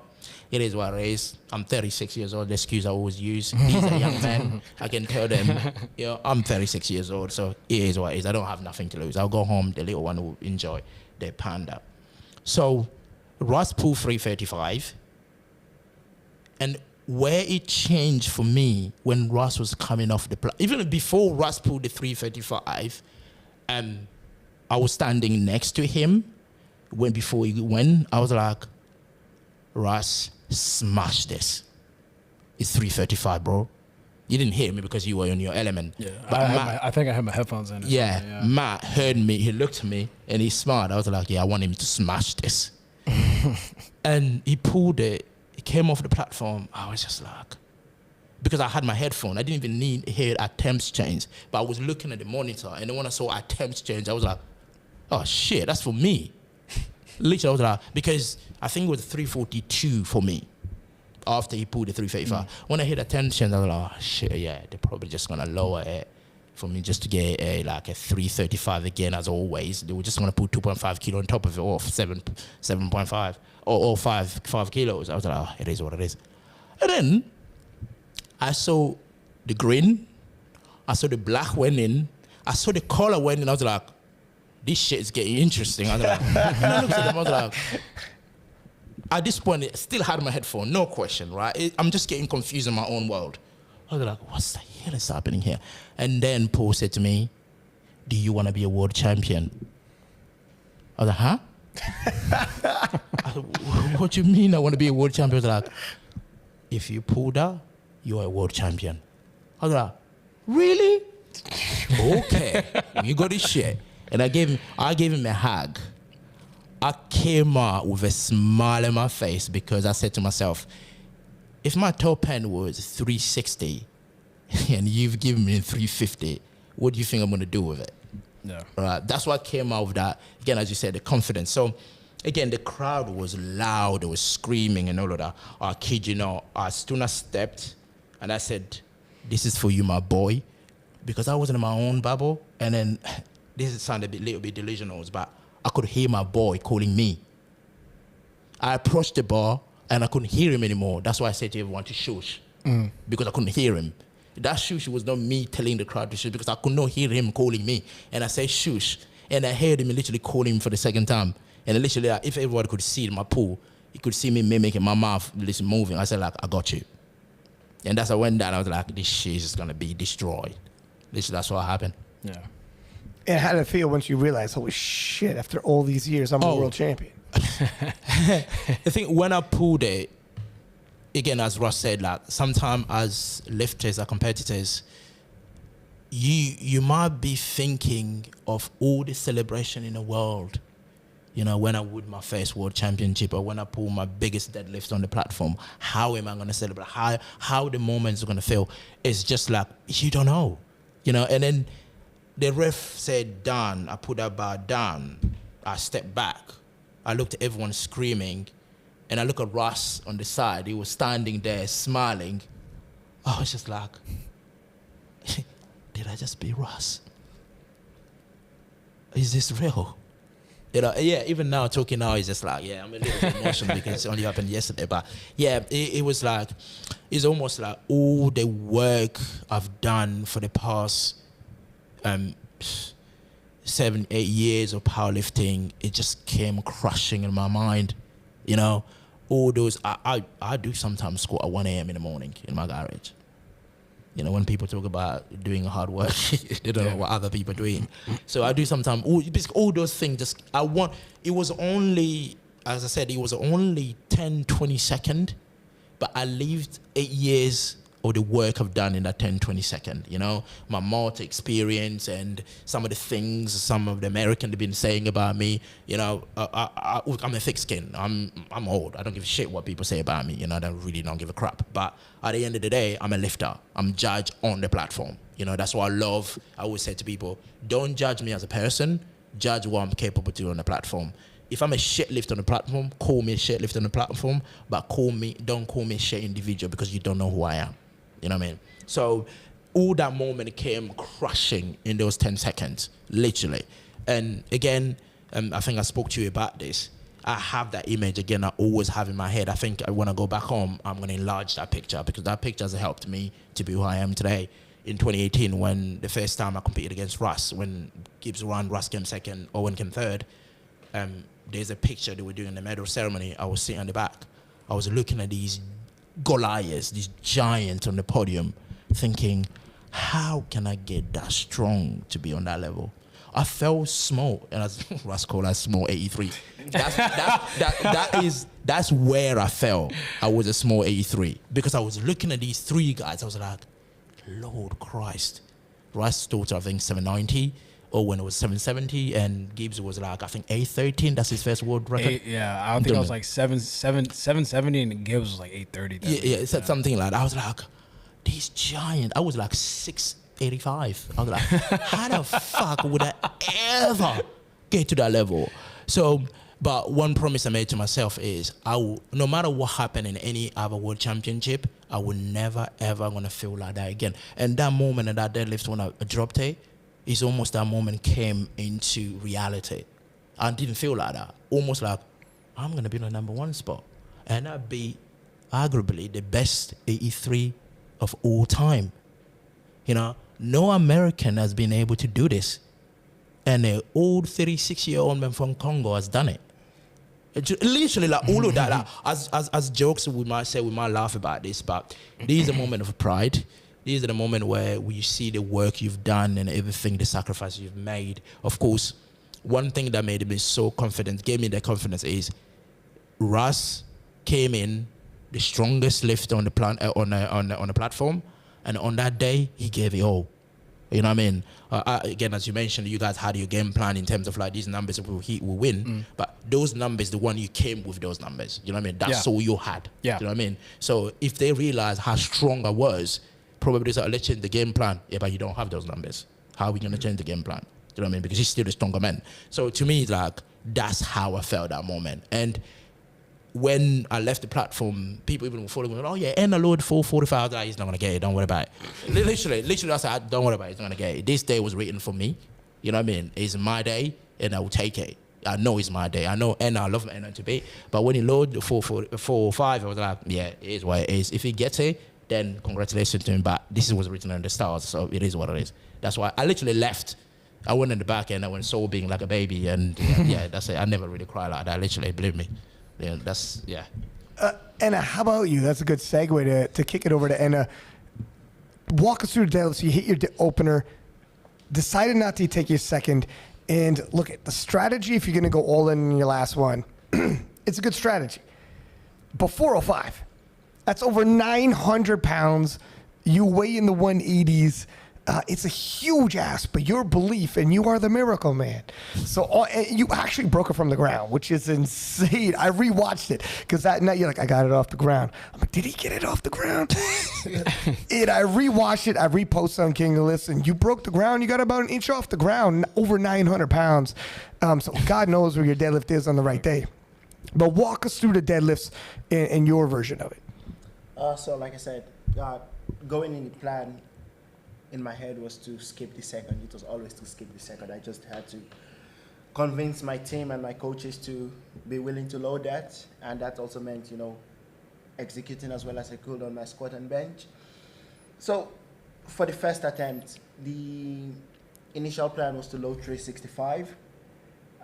Then the Hungarian head coach came up to me and told me, we can go up to 367.5, and then we would have been able to match Jurins, and that would have like beat him. Well, at that point, just put us above him on body weight. I mean, he eventually loaded up 5 kilos more, so didn't matter. But yeah, that 367.5 was interesting because when I texted that to my coach, it was like, you're giving me anxiety. Because I failed 380 in training. My 365 in training was shit, like absolute shit. Like my heels were going up. It was a struggle, it was a grind. So loading 2.5 kilos over that was, okay, what the fuck?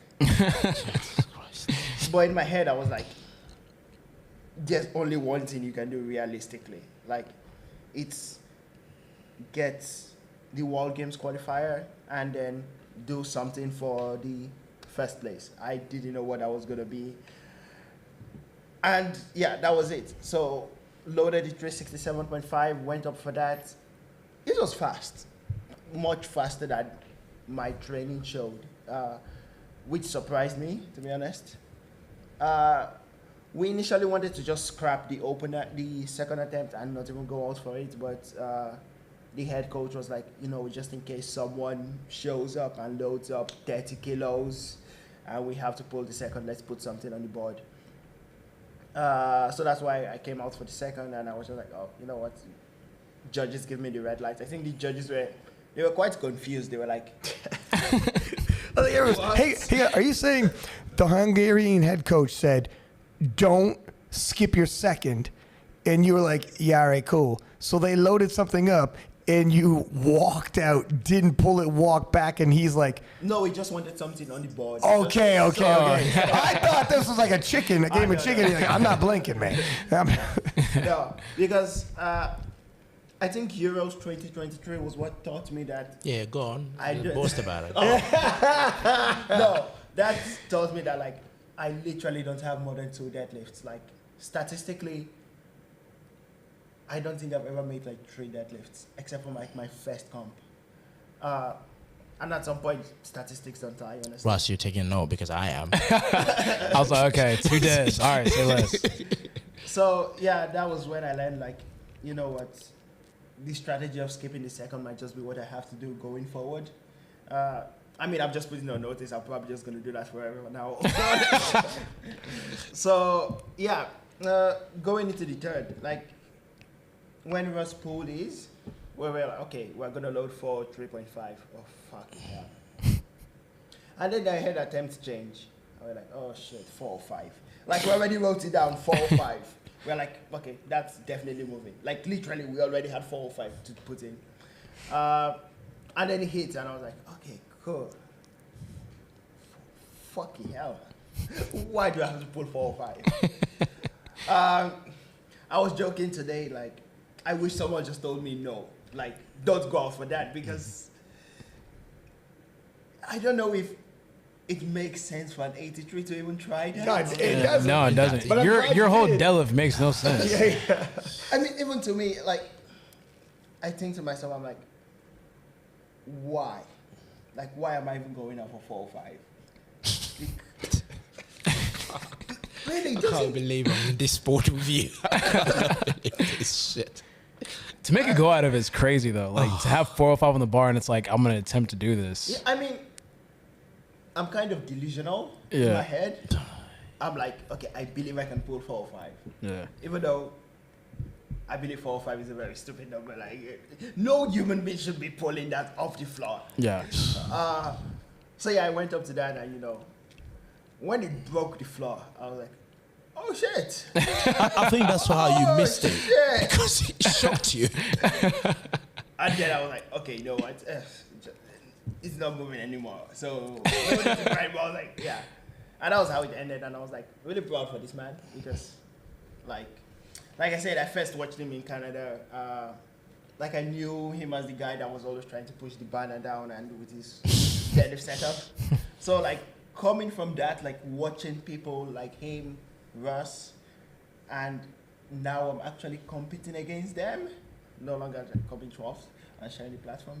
Like, actually competing against them, even though, 4 or 5 is not really competing. I was just, a 5 train. But yeah, just the feeling of knowing I've gotten to a point where I can compete with kind of my heroes. Like you no longer feel like heroes to me. Sorry. Now you feel like, okay, We can be see you next annihilated. year. See you at World Games. That's how I felt at the end. I was like, you know what? You tried your best. You played the game, and on to the next one. Perfect segue. Let's talk about the next one, gentlemen. Russ, what's the future for you? Some people actually asked, are you going to stay 83? I would assume this would motivate you more than ever. What are your feelings today? We're only one day removed. What's the future? Yeah, talk to me about it. And, oh, God, I hope this happens at Sheffield. Yeah. If not, we're going to see it at the World Games. So we're going to see it in 2025 regardless. And for that, I'm grateful. Yeah. I mean, I'll just break down like my emotions after the meet, during the session, all that kind of stuff. So immediately once I saw that he made the pull, it's weird. Like I felt happy for him first. And I never thought I would feel like that in a competition because I'm very competitive. Like I'm extremely competitive. But when I saw the pool and I don't know if you noticed, I followed you a little bit before the competition just because, I've kind of kept up a little bit with the content and I was like, I like this guy. Like, he's like, I mean, you're like a funny guy or whatever. So I was like, all right, cool. Like I'll follow him. And, I started just kind of like understanding you more. So when I saw you win, I understood that you have a child, you have like a wife and all that kind of stuff. And like, was that room service or something? So I understood the gravity and like the emotion that you could feel in that moment. And I was like, I'm not gonna lie, I feel happy. I was like, damn, like I remember when I first won in 2019 and I know those emotions and you're further along in life than I am and you have something to fight for. So I know that had to have felt good. So when you made that final pull, I was like, I wanted to be the first to congratulate you because I feel like from the people there, I'm the most recent champion. I know Delaney wasn't here. So I'm like, okay, I was the champion in 2021. Let me give him his props because like you bested me. There's no way, even if I made that squat, I know a lot of people are like, oh, like, well, they robbed you of the squat. I'm like, I don't think it really mattered. Like whatever he needed to pull, he was going to pull. He was a stronger man on the day. So I was like, it's important to give him his credit, show appreciation, because I know that feeling. So I wanted to congratulate him in the moment. And then obviously after a while, I realized I'm like, oh, I just congratulated someone on beating me. Right. And when you win a couple of times and you have a certain standard for yourself, you don't really see yourself losing. That's not something you visualize. Like I visualize it before competitions because I've said it many times on the podcast and I've said it many times before. You could lose any competition you could lose. There's a chance of like, judging not going your way. Maybe the weight cut's a little bit more difficult than normal. And I was like, he won fair and square.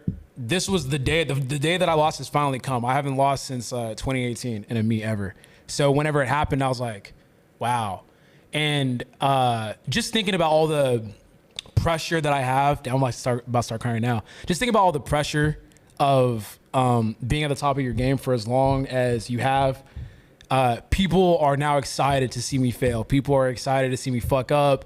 If anything happens, like it's like, fuck yeah, like let's see him fail, right? So I took that moment in the back to just kind of feel my feels, like cry. I sobbed like a little kid. Like I don't cry very often like that. So I just took a moment to just like flush it out of my system. My dad came to watch me. I flew my dad here to watch me as well. First competition he was able to see. So yeah, he came in the back room. I don't know what it is. I don't know if you guys relate when you guys cry. When someone touches you while you're crying, just like even more. I was like, They make it worse. Yeah, it makes it worse. I basically. That's where that sound come out. Yeah. So my dad came and he's like, hey, it's okay. This is sports. It happens sometimes. And I just hugged him and I just started crying even more. And then I immediately started thinking about what's next, right? Because you have a general game plan of what you want to do. And I did have a game plan of what I wanted to execute following this meet. But Jurins, threw a monkey wrench in that. So it's like, now I have to kind of recalibrate, and I'm looking at it. We're about to enter the month of July. So the way I look at it, it's like I get to go home and work for the next 6 months. I like that. Like I enjoy that because now I'm thinking about all the things that I could be sharper on. It's like you don't learn too much in success, right? Like you win one meet, you're just gonna keep doing what works. Now that I've lost, I'm literally looking at everything that I do, and I'm like, I could be more committed. I could be more dedicated in this area, and this area, and it's gonna I'm gonna do it when I get back home. Like it's without question. So I'm excited. I talked to you after the meet. I was like, I literally want to book a flight to go back home tomorrow so I can begin. Because I don't, it's not that I'm running from the moment or like running from like everyone. It's like, no, I'm running back home to work. Like that's what I want to do. So I'm excited. Whether or not I could, not that I don't give a fuck about Sheffield. It's just, if I don't get invited to Sheffield, it's just a longer time for me to work. So I'm not really concerned about that. I'm concerned about what I'm going to do going forward. And I'm excited because shit like this makes you a monster. Kind of like what Jarn said. I've been in a moment, 2018, where I got embarrassed, and I remember that feeling, and I remember the way I approached powerlifting years after that moment happened. And I'm looking at this, I'm like, this is worse. It feels worse. It definitely feels worse. So I'm excited to see how that's gonna mold me and change me. But moving up to 83, the first thing that he said when we were getting our awards, he's like, you better not move to 93. Like, I was like, oh, hell no. Like, that's on pause. I was like, we got to run that back. I can't go up with this, with you. Like, I can't go up with you beating me because it makes it look like I'm running from the weight class. Like, So no. I love challenges. I'm big on not being scared of failure, right? Because when I come into these meets, I know like, I feel invincible, but I know I'm mortal at the same time. It's like anything could happen, but I'm confident in my ability to make it through. But yeah, I'm fucking excited. Like I said, I'm like itching. I was about to go train. Luckily, I remembered right before that we have this at 5 because I was gonna go work out. Like I'm on that type of time where I don't want an off season. I don't want anything like I said, I'm pinpointing everything that I do in my off season, and it's like that's just not happening. Like the little shit that I be doing, not anymore. So. Ryan, 1 minute. I will ask Russ a question. When you were coming to this meet, because of course whatever happened yesterday happened to me, it's history for people to talk about. To me it's done. I don't give a shit. But you and your team, were you guys expecting this, or was it something nah, it's not gonna happen? No, so it was. So I'll just speak candidly. It's hard for me to like beat around the bush. No, go on. Yeah. Go so on, whenever we were prepping, I did not like this prep leading up to this competition. I was like, this is shit. Like there was a Saturday session that it was easily. I think it's probably my worst workout that I've ever had. I was fucking frustrated. I threw my shit. I was screaming in the gym. Like I almost cried too. It was weird. It was like a rage quit. Like. Think about like a 16-year-old kid just fucking going crazy. That was me maybe like 2 weeks out from a meet. And it really concerned me. I'm like, I never feel this bad going into a meet. I'm like, this is fucking off. But as a competitor, you don't want to focus on like how you feel. Like, it's like, no, I'm gonna die on my shield, I'm gonna die on my sword, right? And we're looking at it, it's like, we don't need our A game to win, right? It's like these lifters, this is where we've seen them max out at. I think like around like ballpark best case scenario, it's like 830, 820. 25, yeah. Around that range, right?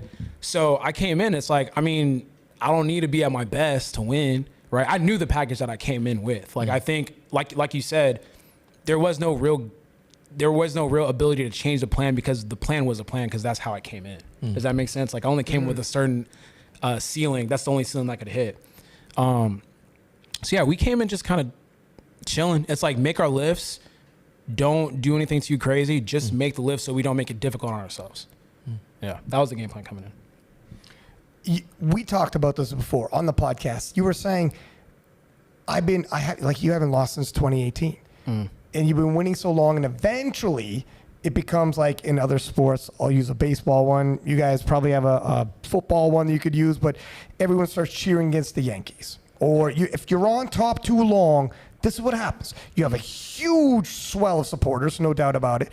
and you told me on the podcast, when I finally lose, The day that I lose, yeah. the day I lose, and you knew it was like, it's a reckon. It's going to come. It Yeah. is what it is. Yeah. And then afterwards, it was just me and you talking. No, this wasn't on the air, nothing. So you were being genuine and honest. And you said, if I pull myself out of this and just watch it from a third person perspective, this was probably very good for the sport in a big moment for powerlifting. Yeah. Everybody's excited.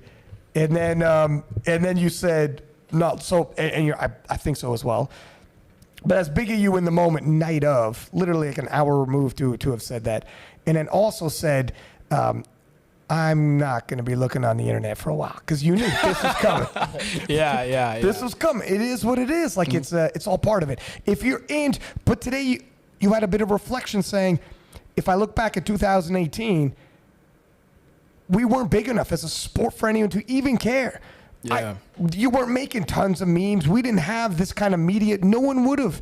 Now we're big enough that if you get big enough, you're going to have a group of people. You guys all love him. Now I hate him. Mm-hmm. You know, we're big enough for that. We're big enough. Oh, he loses. It's a huge story all over the world. Yeah. Whereas if someone loses back in the day, it's you, your family.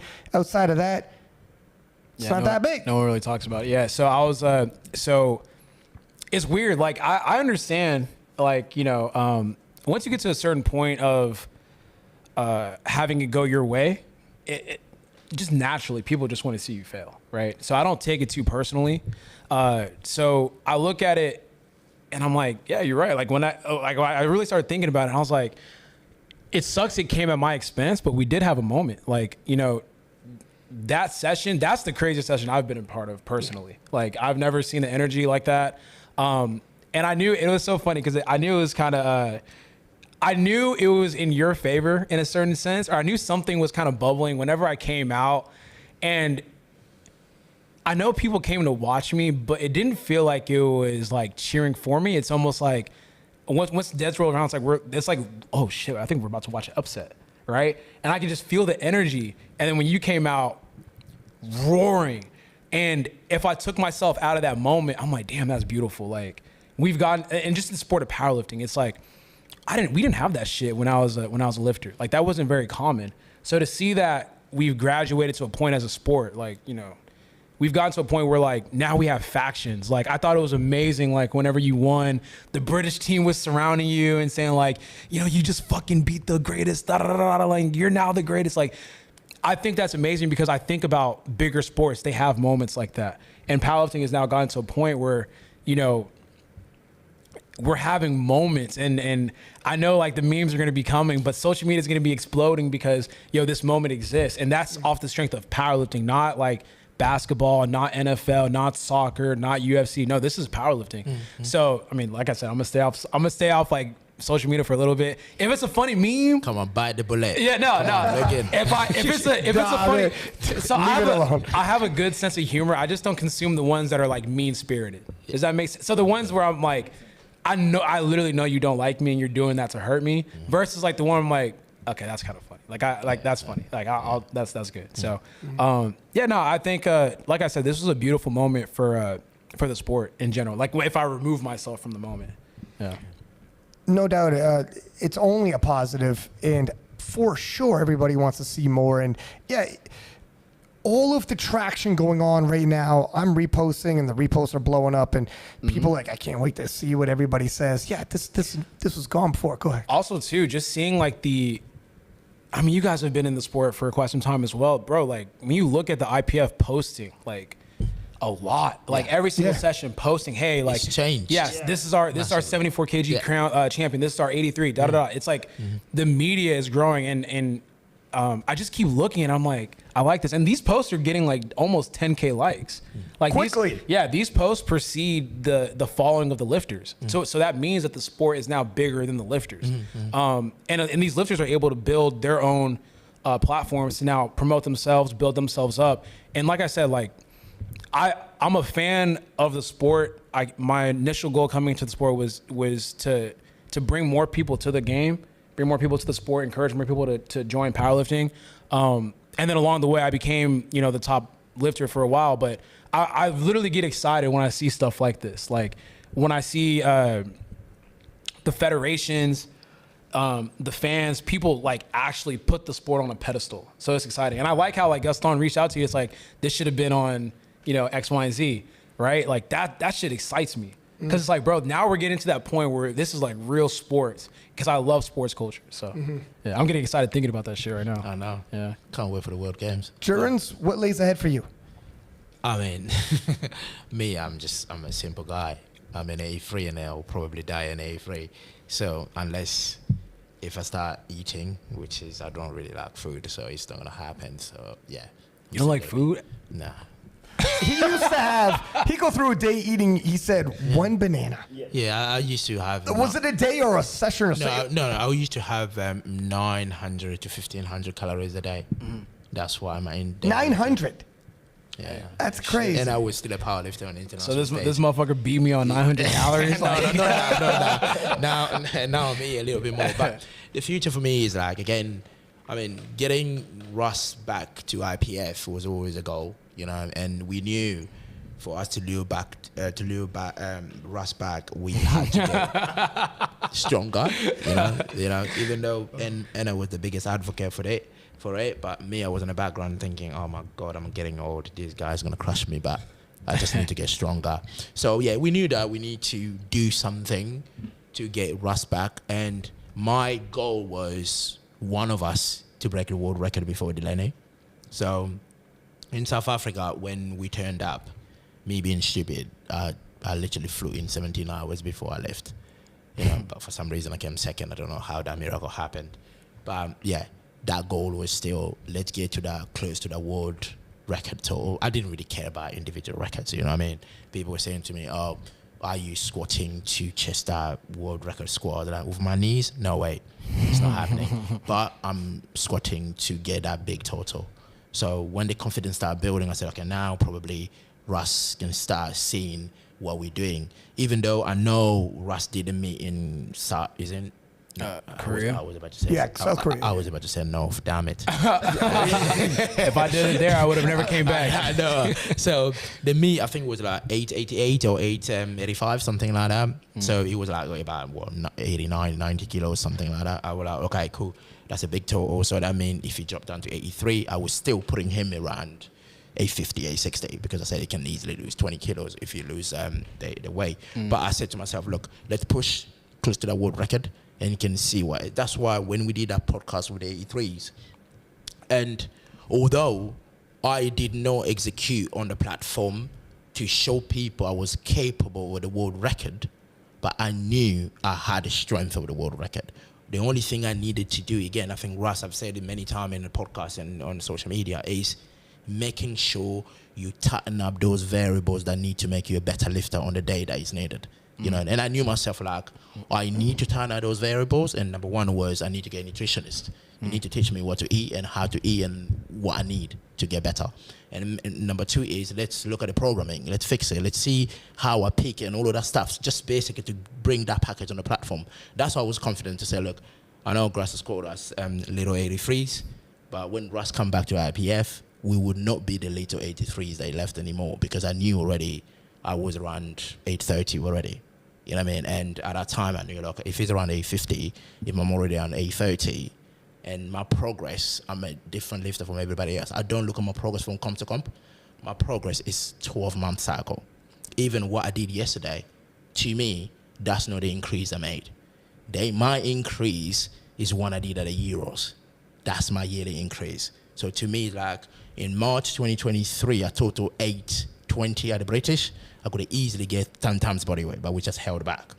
So in 2023 and 2024, I did 823, but which I could have done 825. So almost in my head, I was like, oh shit. Normally every year, I add 20 kilo on my total. That's why I said we need to bring Russ back, because when I hit that 820, I knew to myself, next year, by around this time, we're talking about world record, because I normally add 20 kilos. So that's how I see my increase like that. So yeah, I'm happy the fact that Russ is back and the 83 is back on the map, because we needed a bigger star, because we can't be stupid and delusional thinking Russ is not the bigger star here. Do you know what I mean? We can't do that. Because especially with what he achieved, you know, as I told you yesterday, no many can say I'm a 2-time world champion. You know, no many can say that, but you can. So we got him back in the IPF. So why go anywhere where we have the greatest here? Let's go in the pool and swim. Well said. Well said. Anahoro, how about yourself? What have you learned from this? Is there anything else that you're going to, adjust moving into the future? Yeah, I think for me I had mixed feelings at the end of the comp because I was like really happy for Jurins. Like, it's one of these moments where you feel happy for someone, but you also feel disappointed in yourself. And I was like, okay, I've done this 3 years in a row now. I really need to fix something with my squat and bench. Because honestly, realistically, I can't just keep trying to YOLO my deadlifts. I need to like just get to a point where I'm an actual threat, I guess. So yeah, this comp just made me spend some more time thinking. Like Jarn said, he had some time to think after, when was that? When you decided to was that after South Africa? Yeah.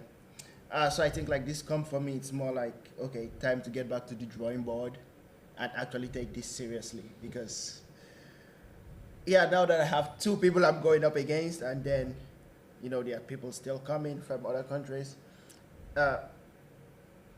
just going back to the drawing board is what I'm going to do, honestly, because I need to actually fix something, because it doesn't make sense why I should not be adding kilos to my squat and bench, because considering I'm the youngest one here, I know Jurins likes to say he's the oldest one, but I am the youngest one here, and it still feels kind of surreal that, I'm able to still go up against them, but then in my head I'm like, I should be making better progress than this.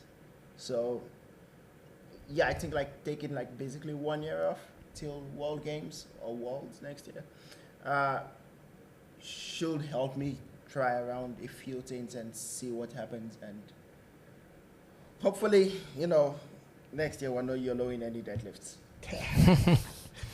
Well, sorry, do you want to have something? No, to just say? even bouncing on that, like hearing them say, like, I've said it many times, like we're getting to a point in powerlifting where it's getting competitive to a point where people are taking care of like the small variables, like getting nutritionists, and treating themselves more like athletes, because it's not just you lift and go home. It's like, no, you lift and you go home, and then you fuel and recover to go back and lift.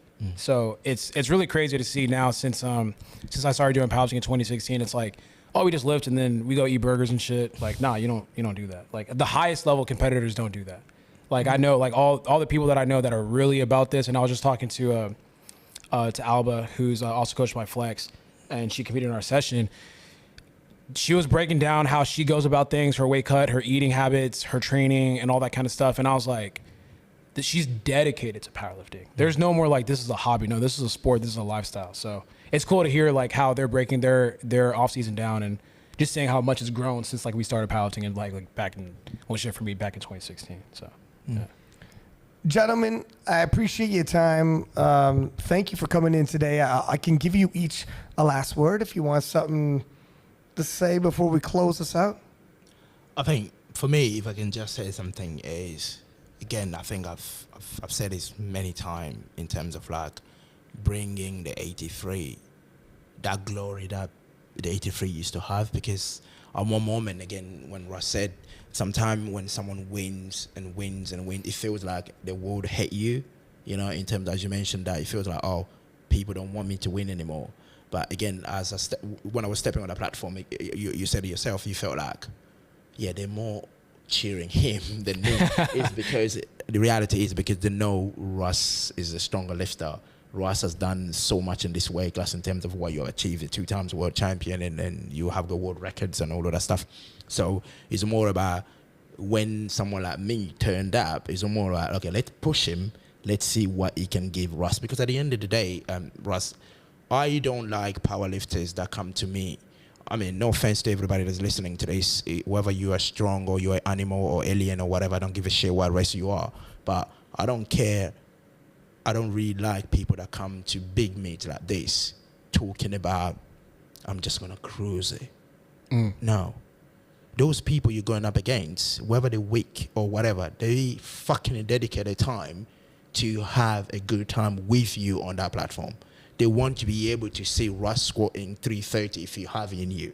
They want to be able to see Anahoro loading 400 kilos, even though those numbers are way beyond what they can do. But it's cool. Yeah. Do you know what I mean? You're making their moment, because these people are coming in thinking, okay, I was there when Anahoro loaded 400. I was there when Russ loaded 330, 340. And I was there when Russ won his third world championship. So they want to experience that, because probably that's the only story they will have to tell their peers. That's the only thing they have.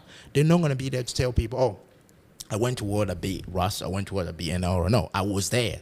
And I shared that platform. He's gone, again, as I said, 2018, I could have said, look, I'm not going to World, but I turned up. Or 2019, I could have said, I'm in a big group, man. Russ is lifting on that, even that platform there. I can't even see the damn motherfucker. Do you know what I mean? Why should I go? Do you know what I mean? But I still turned up. So to me, again, as I said, I wanted the glory back, and me and him, literally, even though we've been having this matchup on the background, the secret was Russ would see this. Russ will enjoy this matchup, even though our totals are like the American total, we're talking about 830, 840. When you have got yourself, you have got Delaney, you have got Angela, and the rest total in these numbers. But we said, look, if we give them a show, what we have, it could be 700, 730, 800. But if it's a good watch, they will come. They wonder. Do you know what I mean? They want the eyes where it's, because again, knowing Russ is young, he's around social media, that's your lifestyle, right? And I know if there's cameras on there, there's clicks on there, Russ will show up, because Russ is a showman. He loves doing that. So that's what you see, because people have been saying, oh yeah, these guys went up a world, Anahoro beat Jurins beat Anahoro in South Africa, and then went to the Euro. Jurins won again, and Anahoro won. So why is even Flex said that in the podcast? Said, look, I told them not to go to the Euros in 2024 and compete against Jurins. You've always beat the man. You already beat him. Why are you going up against him? But the point was not about beating Jurins. Whether he wins, I don't give a shit. The problem is we need to bring those matchups to the E3. No offense to everybody else that compete against us, but what's the point of bringing the E3 to people that can't bring the eyes? Unless he has a 400 he's going to pull. I got my score when I do my 3, he can pull that 400, bring the eyes. So that's the whole point. That's the mission. And I think, to me, I'm sitting here, even though Anahoro didn't win the world championship, but I can say I'm in pace because he's back. And people now know Russel is back at the IPF as an A3. Do you know what I mean? So no matter, even if I go home, I said I'm not going to World, I'll be more than happy to see her home and just watch Russ do his thing in the A3, because that's my weight class. That probably will be forever my weight class. So that's all I have to say. So thank you, Russ, for coming back. Thank you for joining us, everybody. And a reminder that the highlight package of the 83s is on White Lights Media, and they do a phenomenal job in terms of these highlights for the battle. And what a battle it was. When we all go back home, at some point, I'll reach out to you guys individually, and we can, we can talk on a podcast and reflect and look ahead, and we'll take it like the usual. But safe travels, gentlemen. Thank you, and everybody watching. Please do stay tuned. More podcasts dropping, including the 93s, Jesus Oliveras, Carlina Tongatea, Agatha Shitko. It's a star-studded. If the second half of Worlds is anywhere as entertaining as the first half, it's going to be the best Worlds of all time. It won't be, don't worry. I don't know if my heart can take it. But thank you for tuning in, and until next time, we'll see you then.